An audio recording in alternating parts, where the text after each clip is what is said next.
Étrange. Je me présenterai bien, mais je ne suis pas sûr de savoir réellement qui je suis. Tout a commencé au début de l'année 2019. Je venais de terminer 3 semaines d'examen et j'ai eu envie de changer d'air. Mon cousin, qui est mon partenaire d'aventure, me proposa un voyage en Jordanie. Pensant que ça pourrait me faire du bien, je fus du même avis et nous avons donc sauté dans le premier avion pour Amman, sa capitale. Nous avons pour habitude de visiter les bas quartiers plutôt que les centres-villes, qui eux sont moins authentiques. Après quelques jours, nous avions fait le tour des ruines et ruelles pleines de fantaisie et de gens fort aimables, et avons décidé de faire route vers le sud. La mer morte, peuple de Lot, qui a sombré sous l'ivresse et la luxure, maudit de Dieu. Dans la religion musulmane, il est totalement interdit de se baigner dans cette mer. Mais nous l'ignorions et nous voulions connaître la sensation de légèreté que procure le fait de flotter comme un bouchon de liège, cette mer nous le permettant, du fait de son taux de salinité 5 fois supérieur aux autres mers.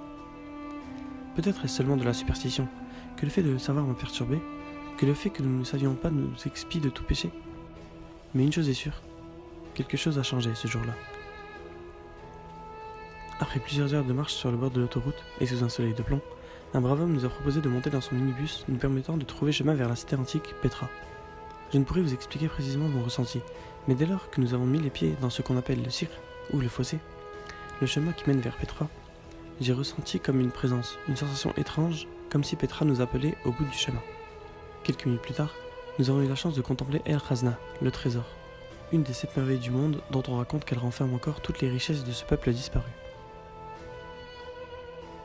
Une seule journée ne suffisait pas à explorer l'ensemble de cette magnifique cité, ce qui nous amène à y retourner le lendemain. Pendant ce séjour, il nous a été permis de voir toutes sortes d'architectures anciennes, comme des hôtels, un monastère situé sur une montagne dont il fallait gravir les 800 marches pour l'atteindre, et autres statues représentant des créatures difformes. J'ai remarqué au fil des heures qu'une bonne partie des nombreux animaux qui jonchaient les rues, ou plutôt les sentiers battus, étaient très amicaux avec nous, si bien que quelques chiens et chats nous ont suivis pendant des heures. Cependant, j'ai été quelque peu déstabilisé quand j'ai vu qu'un chat que nous avons laissé derrière nous, des heures auparavant, se présenta sur un autel sacrificiel, en son centre, comme s'il nous attendait. On dit que les djinns, créatures mythologiques en islam, peuvent pour interagir avec nous autres mortels prendre des apparences humaines ou se métamorphoser en animaux. On dit aussi que Petra est une cité remplie de ces créatures, et qu'il vaut mieux éviter de les rencontrer. Pour ce faire, il faudrait éviter de s'y aventurer après le coucher du soleil. Vous vous rappelez de ce monastère dont je vous ai parlé ? Eh bien, une fois arrivé en haut, le soleil, lui, était à son crépuscule. De retour en bas, il faisait nuit noire. Nous avions pour seul repère le reflet de la lune sur la cité fermée aux touristes à 7 heures. Le ciel étoilé qui était apparu est un souvenir que je n'oublierai jamais. Mais la sensation d'être entouré par l'invisible n'a jamais été aussi forte.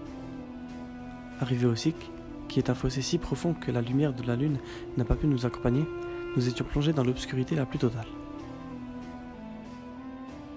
J'ai eu en traversant cet étroit chemin le sentiment d'être suivi. Je ne pouvais rien affirmer, étant donné que l'on ne pouvait rien percevoir. Le lendemain au soir, un spectacle de lanterne, à Petra, a sonné le glas de notre départ.